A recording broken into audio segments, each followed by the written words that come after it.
नमस्कार। आज हम बात करने वाले हैं रकुल प्रीत सिंह पर। भारतीय सिनेमा में मतलब काफी जाना पहचाना नाम बन चुकी हैं वो। जी हाँ, बिल्कुल।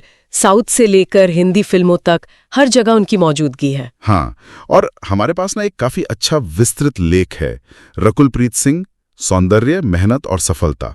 तो हम इसी के आधार पर उनके सफर को, उनकी पूरी जर्नी को समझने की कोशिश करेंगे आज। मकसद सिर्फ ये नहीं कि कौन कौन सी फिल्में की, वो तो ठीक है, पर ये देखना कि मॉडलिंग से शुरुआत हुई, फिर साउथ में इतनी बड़ी सक्सेस मिली, फिर हिंदी फिल्मों में आई जी। तो इस सब के पीछे उनकी लगन, उनके फैसले, उनकी सोच, क्या चीजें थी जिन्होंने उन्हें यहां तक पहुंचाया। सही बात है, वो सफर समझना जरूरी है। और ये काफी दिलचस्प भी लगता है कि दिल्ली की एक लड़की, कोई फिल्मी बैकग्राउंड नहीं, और आज एक पैन इंडिया चेहरा। तो चलिए शुरू करते हैं इस कहानी को, देखते हैं इसमें क्या खास है। बिल्कुल। तो सबसे पहले उनका बचपन, परिवार। जानकारी यही है कि दिल्ली में जन्म हुआ, पंजाबी परिवार है और पिताजी कर्नल थे भारतीय सेना में। अब आर्मी बैकग्राउंड का असर तो होता है बच्चों पर, काफी होता है। उनके केस में कैसा रहा ये? हाँ बिल्कुल, और इसका असर ना काफी गहरा लगता है उनके व्यक्तित्व पर। देखिए, सेना का जो माहौल होता है वो अनुशासन वाला, वो कहीं ना कहीं बचपन से ही पर्सनालिटी में आ जाता है। हाँ, वो डिसिप्लिन। जी, वो डिसिप्लिन। तो इस बैकग्राउंड ने उनमें एक तरह की आत्मनिर्भरता, आत्मविश्वास और खासकर फिटनेस को लेकर जो झुकाव है ना, वो शायद बचपन से ही आया। अच्छा। जो आज भी उनकी पहचान का बड़ा हिस्सा है। और ये भी पढ़ने में आया कि वो सिर्फ स्पोर्ट्स में नहीं, पढ़ाई में भी अच्छी थी।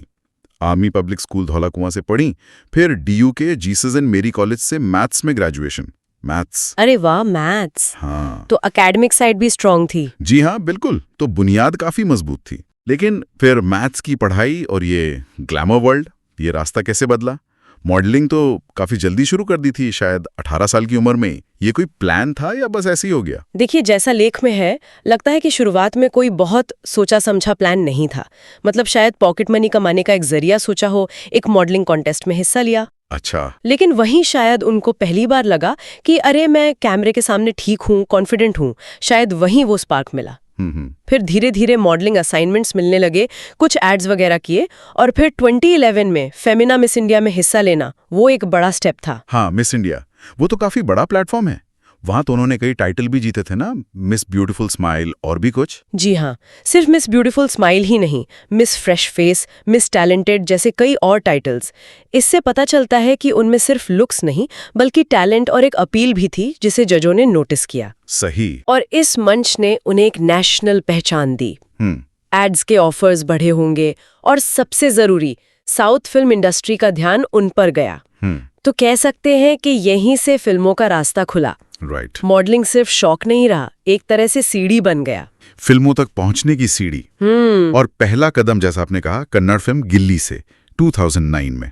पर पहली फिल्म मिलना एक बात है और इंडस्ट्री में टिकना दूसरी। शुरुआती टाइम मुश्किल रहा होगा। हाँ, वो तो होता ही है। एंट्री मिल गई, पर सफर आसान नहीं था। लेख में भी है कि कई बार रिजेक्शंस झेलने पड़े, रोल्स हाथ से निकल गए। लेकिन जो बात खास है वो है उनका एटीट्यूड। उन्होंने इन रिजेक्शंस को दिल पे नहीं लिया, बल्कि सीखने का मौका समझा। ये बात सामने आई है कि उन्होंने एक्टिंग को सीरियसली लिया। वर्कशॉप्स की, अपनी लैंग्वेज पर, एक्सप्रेशन पर, डायलॉग डिलीवरी पर काम किया। मतलब अपने क्राफ्ट को बेहतर बनाने पर ध्यान दिया। मेहनत की मतलब। बिल्कुल, यही लगन और पॉजिटिव अप्रोच थी जिसने उन्हें आगे बढ़ाया। और फिर जल्द ही तेलुगु फिल्मों में मौके मिलने लगे। और तेलुगु फिल्म इंडस्ट्री, टॉलीवुड, वो तो उनके लिए एक बड़ा ब्रेक थ्रू साबित हुई। 2013 की वेंकटाद्रि एक्सप्रेस को अक्सर टर्निंग पॉइंट कहते हैं उनके करियर का। उसके बाद तो गाड़ी चल पड़ी शायद। बिल्कुल सही।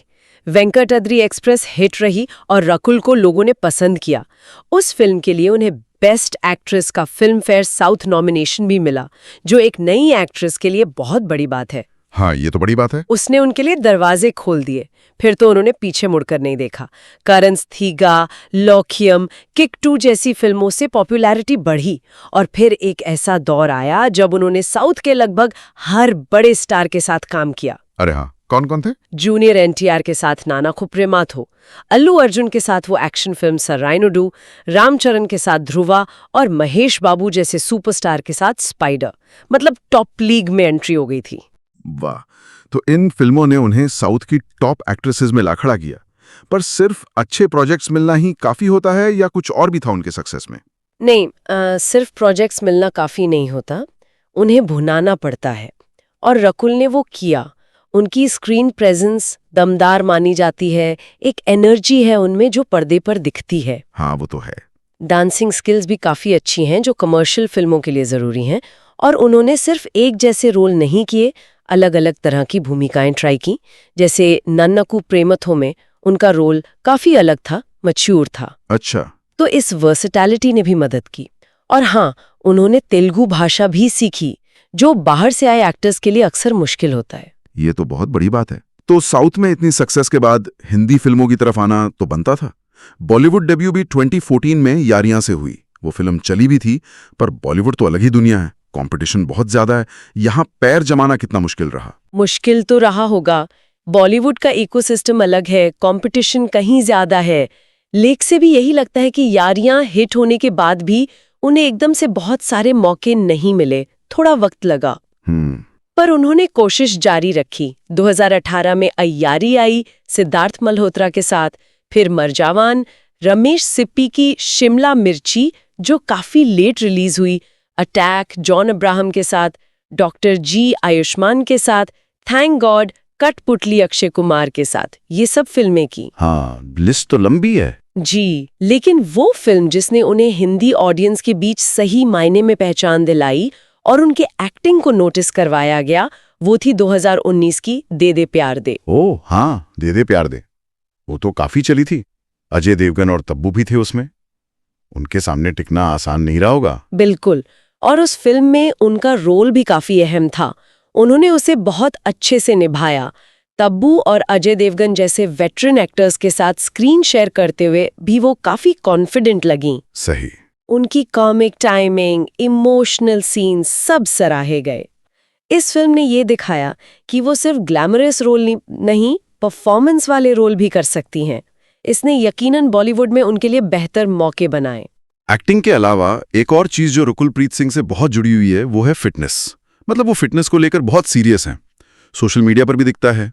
ये क्या सिर्फ इंडस्ट्री की डिमांड है, अच्छा दिखना है, या कुछ और बात है? जहां तक जानकारी है, उनके लिए फिटनेस सिर्फ लुक्स या इंडस्ट्री की जरूरत नहीं है। ये उनकी लाइफस्टाइल है, उनके डिसिप्लिन का हिस्सा है। शायद वो आर्मी बैकग्राउंड वाली बात यहाँ फिर से आती है। हो सकता है। Yoga, Pilates, weight training, functional training सब करती हैं।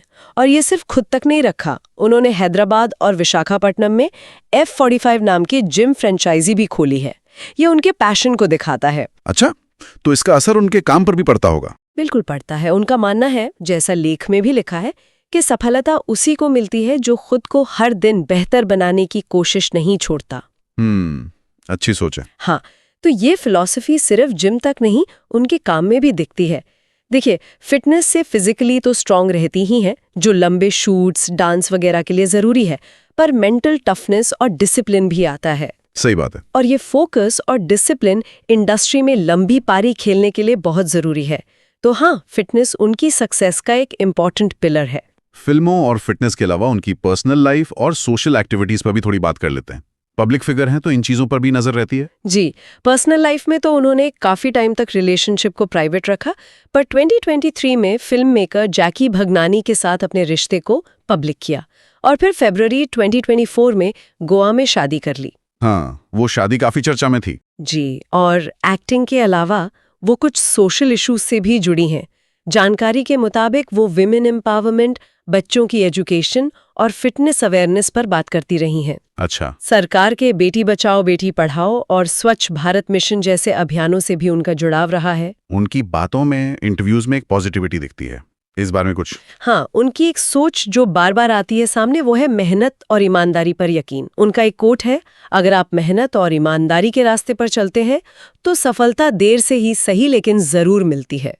ये दिखाता है कि वो सक्सेस को लक नहीं बल्कि कंसिस्टेंट एफर्ट और सही नियत का नतीजा मानती हैं। शायद यही पॉजिटिविटी उन्हें मुश्किलों से लड़ने में मदद करती है। इतने साल काम किया अलग अलग इंडस्ट्रीज में, तो पहचान, सम्मान, अवार्ड्स भी मिले होंगे, इसका क्या जिक्र है? बिल्कुल मिले हैं। ऑडियंस का प्यार तो है ही, पर इंडस्ट्री ने भी सराहा है। जैसे हमने बात की थी, वेंकटाद्री एक्सप्रेस के लिए फिल्म फेयर साउथ नॉमिनेशन मिला था। हाँ। इसके अलावा सीमा अवार्ड्स, जो साउथ के बड़े अवार्ड्स हैं, वो भी मिले हैं। जी सिने अवार्ड्स तेलुगु में भी पहचान मिली। ये सब दिखाता है कि साउथ में उनकी पकड़ कितनी मजबूत है। सही। और सिर्फ अवार्ड्स ही नहीं, कई मैगजीन्स के power list, most desirable woman list में भी उनका नाम रहा है। फेमिना पावर लिस्ट में शामिल होना भी एक सम्मान है। ये इंडस्ट्री में उनके कद को दिखाता है। तो अगर हम इस पूरी बातचीत को और जो जानकारी हमारे पास है उसे समेटें, तो रकुल प्रीत सिंह की कहानी से क्या खास बातें या सीख निकलती हैं? कुछ पॉइंट जो शायद सुनने वालों के लिए भी काम के हों? कई हैं और काफी इंपॉर्टेंट है। पहला तो यही कि सपने पूरे करने हैं तो भाई मेहनत और पेशेंस तो चाहिए ही चाहिए। सफलता एक रात में नहीं मिलती। हाँ, ये तो है। दूसरा, रिजेक्शन या फेलियर को एंड मत समझो, उसे एक फीडबैक की तरह लो। रकुल ने रिजेक्शन के बाद अपनी स्किल्स पर काम किया, ये बहुत बड़ा सबक है। तीसरा, अडेप्ट करना सीखो। कन्नड़ से तेलुगु, फिर तमिल, हिंदी, हर इंडस्ट्री के हिसाब से खुद को ढालना पड़ा उन्हें। चौथा, डिसिप्लिन और फिटनेस। ये सिर्फ बॉडी के लिए नहीं, मेंटल स्ट्रेंथ और प्रोफेशनल ग्रोथ के लिए भी जरूरी है। बिल्कुल। पांचवा, सक्सेस ना अक्सर छोटे छोटे सही फैसलों और लगातार कोशिशों का नतीजा होती है, किसी एक बड़े ब्रेक का नहीं। और आखिर में उनकी कहानी दिखाती है कि बैकग्राउंड कोई भी हो, अगर लगन है, जज्बा है, तो मंजिल मिल सकती है। दिल्ली की नॉन फिल्मी बैकग्राउंड की लड़की का पैन इंडिया स्टार बनना, यही तो है। वाकई, दिल्ली के कॉलेज से मैथ्स पढ़ना, फिर मॉडलिंग, फिर साउथ और हिंदी सिनेमा में एक सफल एक्ट्रेस बनना, रकुल प्रीत सिंह की कहानी यकीनन इंस्पायर करती है। हाँ, ये सिर्फ ग्लैमर की कहानी नहीं है, ये कहानी है मेहनत की, अनुशासन की, मुश्किलों से लड़कर आगे बढ़ने की, और सबसे बड़ी बात, लगातार सीखते रहने और खुद को बेहतर बनाने की चाहत की। उनकी जर्नी दिखाती है कि टैलेंट के साथ साथ सही एटीट्यूड और हार्ड वर्क कितना जरूरी है। और जाते जाते एक सवाल सोचने के लिए छोड़ जाते हैं। आज के कॉम्पिटिटिव दौर में, खासकर एंटरटेनमेंट की इस तेज रफ्तार दुनिया में, क्या सिर्फ एक्टिंग टैलेंट ही काफी है सक्सेस के लिए?